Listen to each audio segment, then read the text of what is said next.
Fala pessoal, estamos aqui para gravar mais um Papo de Colecionador. Hoje com um tema muito especial sobre natureza, exatamente. Envolvendo aí a nossa comemoração ao dia 5 de junho, Dia Mundial do Meio Ambiente, embora o ambiente hoje não esteja ajudando muito. A gente até pensou em fazer uma externa, gravar ao ar livre, mas com chuva não vai dar. Então daqui a pouquinho a gente vai ali gravar e vocês vão conferir 10 álbuns que a gente selecionou de bandas com nomes de animais. E a gente vai falar um pouquinho desses animais também, como curiosidades, e para além de falar das bandas, né? E se realmente o nome da banda tem a ver com animal, porque em alguns casos tem muito a ver, em outros casos vocês vão perceber que não tem nada a ver. Então, olha, programa Animal.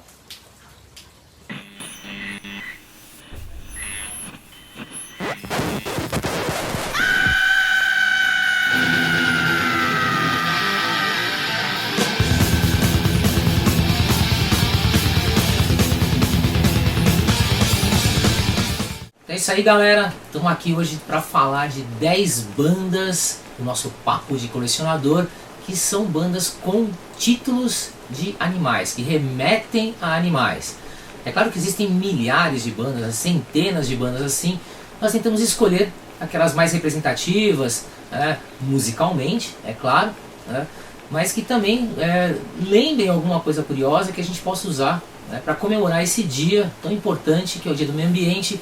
E que muitas pessoas às vezes só dizem, hoje é o dia do meio ambiente, e realmente fazer alguma coisa fica muito longe. Então a gente espera que você curta o vídeo e que você se engaje também em qualquer atividade, quer seja catar um papelzinho do chão, ou entrar para uma ONG, colaborar com alguma instituição que adotar animais, Depois se a gente puder aí, a gente coloca uns links. Não compre um animal de estimação. Adote. Tem tanto animal abandonado aí. Não compre animais silvestres. Sim. É proibido por lei. Então é isso. Nós vamos falar sobre essas bandas animais e sempre que possível contar alguma coisa curiosa sobre o animal e, é claro, da banda, que é realmente o nosso papo de colecionador, é o objetivo do nosso papo de colecionador. E lembrando também que muitas bandas adotaram como mascote um animal. Não é o caso de todas que a gente trouxe aqui hoje, mas sempre que for o caso a gente vai mencionar aqui. Existem bandas que não têm nomes de animais, mas que tem um mascote animal. Então, mas a gente vai conversando e aí se você gostar, de repente a gente repete, faz outro programa, de repente com mascotes, ou coisas que o valem. Ou vegetais, não sei se tem bandas vegetais. Cannabis vai ter um monte. Sim, weed. Mas é isso, então gente, pra começar, eu trouxe uma banda aí pouco conhecida, uma banda alemã, que atende por um nome muito diferente. Aliás, acho que o último nome que eu daria pra minha banda seria esse aqui, Chinchilla. É uma banda de metal, rock pesado, chamada Chinchilla. O que vem à sua cabeça quando você pensa num chinchila? É um roedor, É um roedor. E antes de falar da banda em si, o chinchila na verdade é um roedor que só existe nos Andes, é um mini coelhinho, ou é um rato bem peludinho, mas o que ele tem de diferente é que ele tem muitos pelos, uma quantidade absurda de pelos, e é por isso mesmo que ele foi muito comercializado, muito caçado, e chegou à beira da extinção. O que salvou esse animal foi ele se transformar num animal doméstico. Então nos Estados Unidos isso aí acabou sendo criado, são pequenininhos, bem peludinhos, e hoje em dia existem entidades no Chile e na Bolívia para a reintrodução desse animal na natureza, que está bem ameaçado, uma quantidade muito baixa. E aí aquela questão de, poxa, o animal que ele ficou doméstico e agora estão tentando reintroduzir no seu ambiente natural. Então se você gosta disso, procure aí no Chile, tem alguns sites sobre isso, sobre a preservação da chinchila dos Andes, que é uma espécie que é muito comum doméstica, mas que em seu habitat está numa situação preocupante. Já a banda Chinchilla, não está em extinção. Não está em extinção, na verdade ela já extinguiu, ela já acabou. É uma banda que não foi tão conhecida, teve uma fase dela que elas conseguiram um contrato com uma gravadora de médio porte na Alemanha. Alguns discos foram bem distribuídos, mas você acha isso por aí a preço de banana hoje em dia, por quê? É uma daquelas bandas que eu gosto muito, o estilo deles é um power metal com heavy metal, eu diria que é uma mistura de Rage com Iron Maiden, mas que não vingou, não sei porquê. né? Eles tiveram a chance deles, foram para a gravadora FM, conseguiram uma boa distribuição, chegaram até os Estados Unidos, mas nunca conseguiram fazer grandes shows, aparecer em grandes festivais. Os primeiros discos deles são muito bons, são até um pouco mais pesados, mas eu escolhi mostrar esse aqui, o último, Techno Prisoners, que é o único em versão Digipack, só foi lançado em Digipack, e que é um disco mais melódico, tá? Não sei se eles tentaram ficar um pouco mais acessíveis ou não. É um álbum bem legal, eu diria para eles uma nota 7,5, 8, tá? Uma banda que vale a pena ser conhecida. Então você que está aí às vezes procurando uma banda diferente, ou conhecida, embora eles não existam mais, a banda já tenha terminado, vale a pena conhecer aí, o Techno Prisoners do Chinchilla. Legal. Agora a banda que eu trouxe aqui é uma banda que tem cachorro no nome. Eles se chamam River Dogs. Aqui, ó. Esse é o primeiro álbum deles, lançado em 1990. E o trio tem um cara muito conhecido aqui, que é o Vivian Campbell. Ele é o guitarrista que fez parte da carreira do Dio a solo. E hoje em dia ele está no Def Leppard. Mas é um guitarrista muito bom e o álbum em si é um hard rock. Na altura que foi lançado esse álbum, ele não causou muita repercussão e a banda inclusive deixou de ser banda para passar a ser um projeto. Eles gravaram mais 2 álbuns e ela ainda existe, inclusive eles firmaram um contrato o ano passado com a Frontiers Records e vão lançar esse ano um novo álbum, que já tem título, que vai se chamar California. Aliás, essa banda é de Los Angeles, né? Eles na verdade chamaram o Vivian Campbell para gravar uma demo. E o Vivian Campbell gostou tanto do... Eu quero entrar nessa banda. Exatamente, e acabou fazendo parte do... E pronto, eles devem ter ficado amigos. O vocalista ele chama Rob Lamotte. Para quem gosta de Dave Coverdale, aqueles caras assim com uma voz mais aveludada, é bem essa praia dele. Ele se mudou para o Canadá, mas enfim, eles continuam, se encontram de vez em quando e gravam, né? Então, em breve vocês vão ouvir falar aí mais do River Dogs, uma banda que quem gosta daquele hard rock sem compromisso vai encontrar nesse álbum aqueles licks, os bends, os solos com muito bom gosto. Então eu aconselho, River Dogs.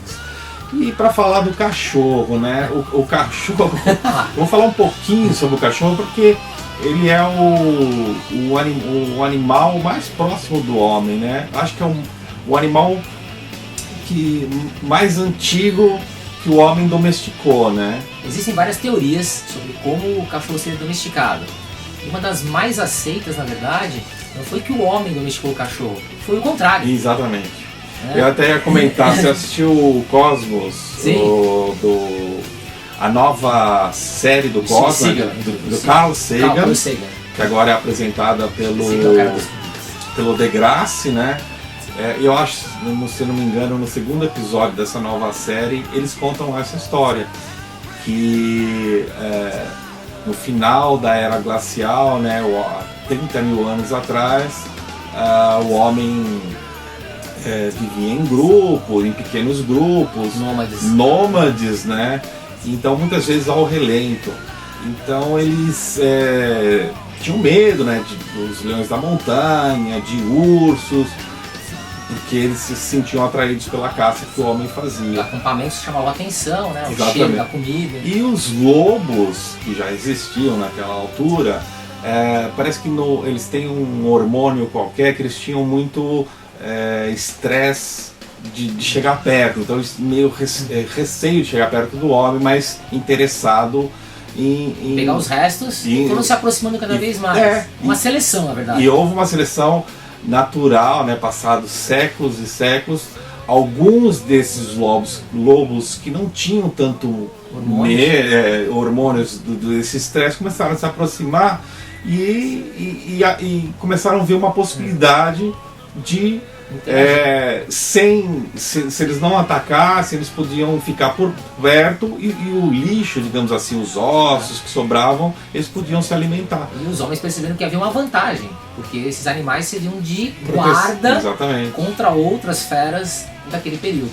Então, e depois esses lobos mais mansos, digamos assim, foram evoluindo para os nossos cachorros, né, para os nossos cães que existem atualmente. Né? Lembrando que existe uma espécie que aconteceu mais ou menos inverso, que é o cachorro selvagem australiano, o dingo, né? Que parece que ocorreu o inverso, eram cachorros domésticos que voltaram à vida selvagem, ou eram cachorros que mantiveram esse hábito mais selvagem, são os que caçam aos cangurus na Austrália.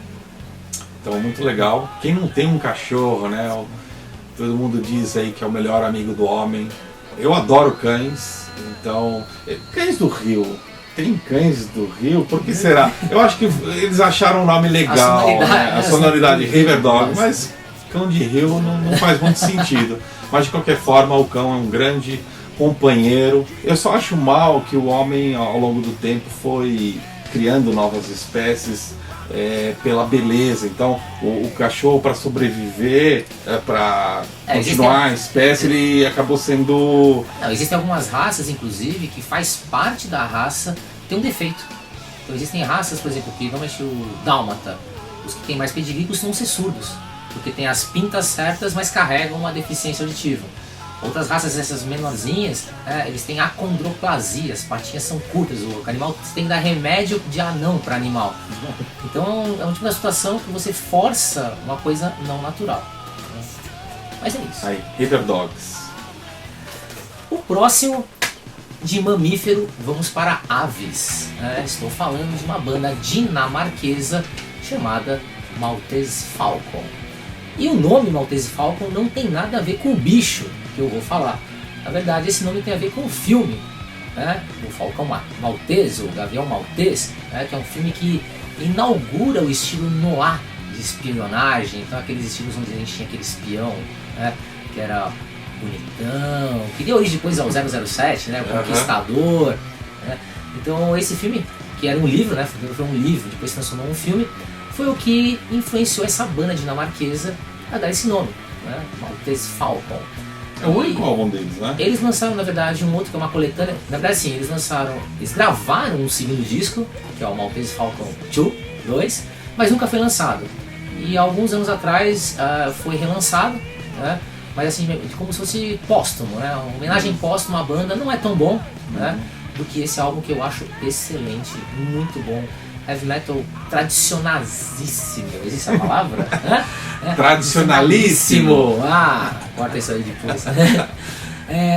Uma banda, todas as faixas são muito legais, muito simples, né? A música dos caras não é muito complexa, mas tem aqueles riffs que você não para de cantar, gruda na sua orelha um tempão. E para completar, tem a presença aqui de um cara chamado S. Platino, que viraria, mais conhecido como Al Platino, na banda solo do King Diamonds. Então não sei se foi esse álbum que chamou a atenção do King Diamonds para esse baixista, mas aqui começa a história dele. E essa versão aqui é uma versão muito legal, porque é uma versão da gravadora polonesa. Originalmente ele foi lançado pela Roadrunner Records, mas a Metal Mind fez o favor de fazer uma versão dourada. Não sei se dá para ver direitinho aqui. Então é classuda demais essa versão. Edição limitada, a 2.000 cópias, a minha é a 727, aqui comprovando o álbum. Falando um pouquinho da ave, do Falcão Maltese. Na verdade, o Falcão Maltese é um tipo de falcão peregrino, que tinha sido extinto nessa região de Malta. E recentemente, há uns 2-3 anos atrás, 3 animais foram reavistados nessa região, o que é um bom sinal. Quer dizer, que bom que em alguns lugares a gente está conseguindo fazer essa recuperação dessa espécie tão rara que é o falcão peregrino, que é o animal mais rápido, não correndo, mas voando. Ele em queda livre, alcança velocidades absurdas, acima de 200 km por hora às vezes, para atacar a sua presa. Ele costuma inclusive matar animais do coração, não é tanto pelo impacto, mata as pombas que ele come lá, de susto mesmo, é um susto tão grande que o animal já morre na hora. E o falcão peregrino é encontrado aqui no Brasil, não é comum em cidades grandes, mas ele tem registros de falcão peregrino, pelo menos um registro aqui em São Paulo, uma ave que estava fazendo um ninho, faz muito tempo que ela não é mais avistada, mas é uma ave muito importante no mundo inteiro quando a gente fala de falcão peregrino, que no caso aqui seria um tipo de falcão peregrino lá de Malta. Mas lembrando que a banda não deve ter escolhido, né, por esse motivo, mas Sim. pelo clássico da literatura e do cinema, né, o Corto Maltês, como alguns chamaram, né, o Falcão Maltês. Isso aí, Maltese Falcon. Legal. E continuando aqui nas aves, eu trouxe aqui um álbum de uma banda que se chama Black Crowes. Esse álbum aqui é o terceiro álbum de estúdio deles. A banda já acabou em 2015 por as famosas divergências musicais, mas foi uma banda muito interessante que fundia, né, aquele hard rock mais tradicional com um rock meio psicadélico, influência de Led Zeppelin, e era uma banda... Os vocais, né? Os vocais eram bem Led Zeppelin. Isso. E era uma banda formada pelos dois irmãos, né, os irmãos Robinson. E por que eu escolhi esse álbum aqui? Eu tenho outros álbuns, o que eu mais gosto é o primeiro, mas eu escolhi esse pela capa. Essa capa aqui foi censurada. Essa capa é original. A imagem da capa, você vê uma mulher aí de tanga com a bandeira dos Estados Unidos pelos públicos de fora aí. E na verdade essa imagem foi capa de uma revista pornográfica da Hustler, numa edição de 76. E obviamente causou polêmica e eles tiveram que lançar o álbum com uma capa diferente. Então eles colocaram aqui um triângulo, onde aparece o biquíni aqui com a bandeira, e o resto ficou tudo tapado de preto. Então você não percebe que é uma mulher, mas é a mesma imagem, só está censurada. E essa edição que eu tenho aqui é uma edição remasterizada e traz 2 temas bônus. Como eu falei, não é dos melhores álbuns deles, é um bom álbum de hard rock, né? Hard rock com essa pegada setentista. Mas é um bom... e Black Crowes, né? Corvos Negros. Uma redundância, porque todo corvo é preto. É, uma redundância. Aliás, eu vou falar aqui um pouquinho sobre os corvos, que é muito interessante. Até tem uma questão mitológica, né, em relação aos corvos. É uma ave da família Corvide. Corvide. É isso? Corvide. Isso é do latim, né? Era sempre em latim. Então, essas aves surgiram na Ásia, né? E elas existem praticamente em qualquer território de clima temperado, Isso é né? o norte todo. E na mitologia, que eu achei interessante, né? Que normalmente os corvos são associados como portadores de maus presságios. E por quê, né? Porque eles, não só pela plumagem negra, né? Mas também pelos seus atos necrófagos, né? Exatamente. Eles comem de tudo, mas gostam de um cadáver. É que deve ser parente do urubu, então, né? Não é longe, né? São famílias bem diferentes. O corvo é um animal assim, a gente fala que é generalista. O que pintar, ele vai se aproveitar e é muito inteligente. É um animal que desvenda, inclusive labirintos, testes feitos em laboratório. É um animal extremamente inteligente, ele consegue desvendar segredos com chaves. Ele põe chaves, ele vira a chave, ele abre a gaiola para chegar na comida. Dessas aves, desse grupo aí, né, dos animais, dos corvídeos, é sensacional. É um animal... Eu já fui atacado por um Já foi corvo. atacado por um corvo? Lá nos Estados Unidos, eu tava de boné, eu não lembro qual era a cor do boné, mas de repente eu vi na minha cabeça, o que é isso? Porque lá tem muito corvo lá nos Estados Unidos. E deu umas 2, 3 rasantes assim, eu falei, meu, o que eu fiz pro corvo, né? Não sei que ele não gostou da cor do meu boné. Mas enfim, ó, Black Crowes, uma banda aí pra quem gosta de hard rock. Quem gosta de mitologia também lembrando, né, que Odin tinha 2 corvos, né, que ajudavam ele a fazer as coisas lá no reino de Asgard, né? Os conselheiros? Tipo os corvos conselheiros. Odin perdeu um olho, mas tinha 2 corvos. Legal. Eu não sabia. Continuando nossa história animal aqui, vamos falar de um animal muito feroz, né? Tanto como banda, como animal mesmo. É o Pantera. Mas não, eu não vou mostrar Cowboys from Hell. Não vou mostrar Vulgar Display of Power. Vou mostrar um disco que o Pantera não aceita ter feito. Para quem não sabe, antes do Pantera lançar Cowboys from Hell e ser, né, o que foi, o Pantera foi uma banda hard rock, power metal e glam. Aqui está. Né? Esse disco aqui, Metal Magic, né? Primeiro disco do Pantera, O Phil Anselmo deve ter pesadelo, né? Com essa fase. Ele não foi ele que gravou esse disco. Esse ainda não. Ainda o vocalista era o Terry Glaze. Mas ele gravou algum? Ele gravou o Power Metal. Tá. Ele gravou um que chamava Power Metal, que foi o antes do Cowboy Rafael, que ele tinha um laque. Sim. O Gustavo vai colocar foto aí pra vocês verem como era o Phil Anselmo, com um laquezão no cabelo. Mas esse álbum aqui, o Metal Magic, é o primeiro disco do Pantera, de 83. Uma fase muito glam, né? Assim, pensa numa banda muito comercial, assim, sei lá, quase um Bon Jovi, não vou exagerar, mas um Phantom Blue, um Hatch. O que rolava na altura, né? Isso é 83, então, né? E de rock farofa, o interessante aqui, né, é que a capa não remete muito a uma coisa glam, né? Não tem mulheres na capa, não tem biquíni na capa, né? Mas o som é extremamente comercial, extremamente Los Angeles, né? Aquelas bandas lá da Califórnia, comerciais. E o pior vem agora, esse álbum nunca foi lançado em CD. Como é que eu tenho esse CD? Não sei. Esse CD é de uma gravadora chamada Reborn Classics, que é pirata. Então isso aqui foi gravado diretamente de um LP. Eles costumavam lançar sempre 2 álbuns juntos. Esse daqui eu não comprei por causa do Pantera, porque eu sabia que era um som mais comercial. Eu comprei por causa de uma outra banda que vinha aqui, chamada Shock Paris. Fantástica essa banda, mas não vamos falar hoje.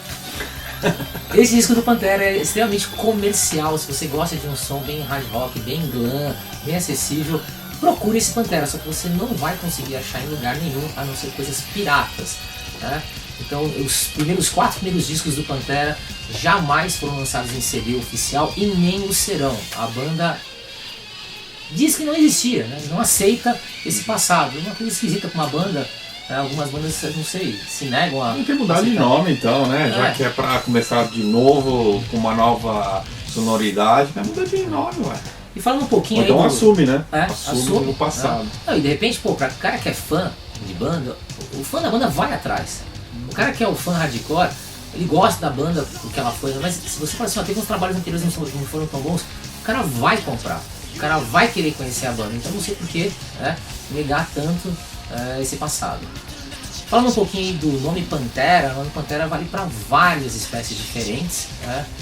E assume vários nomes diferentes. Por exemplo, aqui no Brasil a gente tem a sussuarana, onça parda, que é a pantera para os americanos, né? Tem a pantera negra na Ásia, o leopardo às vezes é chamado de pantera. Então a gente está falando de esse nome Pantera é um nome geral para vários felinos. E a notícia ruim é que a maioria deles está ameaçada de extinção, né? Por perda de território, são animais normalmente solitários, né? Não são como os leões que vivem em grupos e que precisam de um território muito grande para caçar, né? Uma área muito grande. E com o avanço das comunidades, das cidades, essas áreas são cada vez menores, os animais acabam invadindo fazendas, invadindo cidades e principalmente nas fazendas os criadores de gado vêm como uma peste e acabam abatendo esses animais. E quando acontece errado, nós estamos invadindo o ambiente deles, não o inverso. Infelizmente aí, né, as espécies de panteras pelo mundo estão muito ameaçadas. Talvez a mais ameaçada seja o leopardo das neves, né, ou pantera das neves, muito cobiçado também pelo seu pelo. Então também caçado, né, para fornecer pelagem para casacos. Então não compre casacos de pele. É a sua parte, você está fazendo a sua parte, né? Você conhece alguém, faça uma campanha contra isso. Tem o sintético, tá? Ou tem aqueles que são criados para isso, né? Criadores justamente para isso. Então não compre casacos de raposa, de leopardo, de onça, porque você contribui para o animal ser caçado. Eu vou falar agora de um animal que na verdade faz parte aí da categoria dos insetos e ao contrário dos animais que ele falou aqui, que tem problema de estão em vias de extinção, isso aqui nunca vai acabar, viu? Eu tô falando aqui do Alien Ant Farm, tô falando das formigas. E tem uma história curiosa sobre o nome da banda, que eles pensaram assim, baseado na ideia de que os seres humanos, a espécie humana foi colocada aqui no planeta Terra para ser cultivada por uma inteligência extraterrestre. Então as formiguinhas somos nós. Nós somos um experimento. Enfim, esse álbum aqui foi lançado na década de 90, né? Em 2001. Na década de 90 não, já tínhamos virado aqui a página do milênio. A sonoridade da banda já tem muito dessa coisa do metal alternativo, já muito influenciado pelas bandas de nu metal, só que não é pesadão. Eu compararia assim uma versão mais acessível do Deftones, acho que uma coisa mais próxima assim em termos de som. Mas é uma boa banda, eles gravaram 5 álbuns. Esse aqui é o segundo álbum de estúdio deles, se chama Anthology, que é uma coletânea. Não, é uma piadinha, porque Anthology, de ant, de formiga, né? E esse álbum, eles conseguiram até furar um pouquinho no mainstream aí, porque eles fizeram um cover de uma música do Michael Jackson. E eu vou te falar, é o da... Thriller? Não, da Smooth Criminal. E fizeram até um vídeo. Então teve lá na Europa, né? Eu conheci essa banda quando eu estava lá na Europa, apesar da banda ser norte-americana. Eles fizeram muito sucesso por causa desse clipe, por causa desse cover. Apesar de não ser um álbum excelente, é um álbum bom para conhecer a banda. Eu cheguei já a ouvir outros álbuns da banda, não gostei tanto. Esse talvez por ter sido o meu primeiro contato, eu achei bem legal. Então quem gosta aí de um rock mais alternativo, com pegada aí, molecada, escuta aí, Alien and Farm. E sobre as formigas, né? Tem coisas interessantes nesse universo das formigas, né?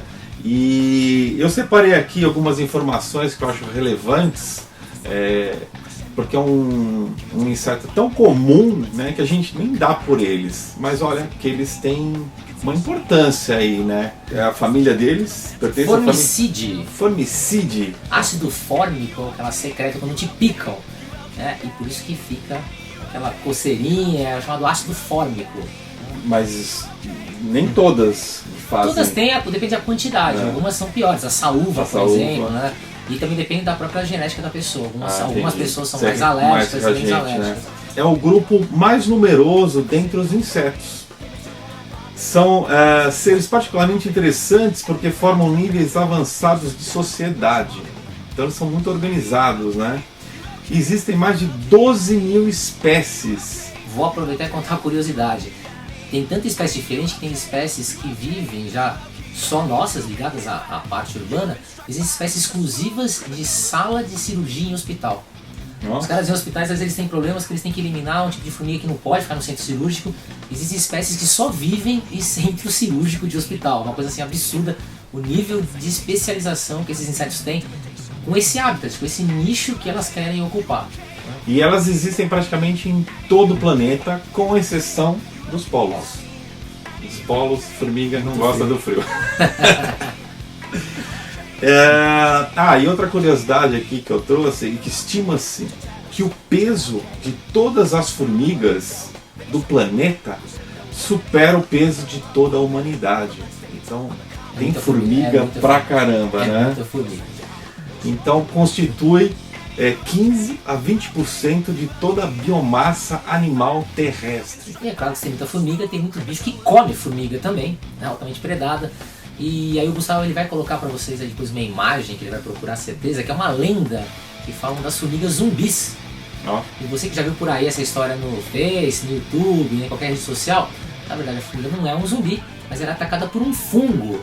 E esse fungo domina o sistema nervoso da formiga e faz com que ela realmente fique parecendo um zumbi, que cresce fungo pelo corpo dela, ela fica toda zoada mesmo, mas é um processo onde o fungo parasita a formiga e usa a formiga para dispersar esse fungo. Então ele está lá crescendo nela e ela fica meio zumbizão, ela fica meio atordoada e vai caminhando até um dia que ela não caminha mais, o fungo termina de crescer nessa formiga e dispersa os seus esporos. Então tem umas imagens bem legais sobre isso, né? Se você procurar assim, Zombie Ants, é uma banda. Foi uma lenda que apareceu há alguns anos aí, que o pessoal sempre comenta assim, é verdade, que existe zumbi de verdade, tem umas formigas que são zumbis. Na verdade os cientistas já descobriram que é uma forma de parasita, né? Alguns fungos que parasitam as coitadinhas das formigas.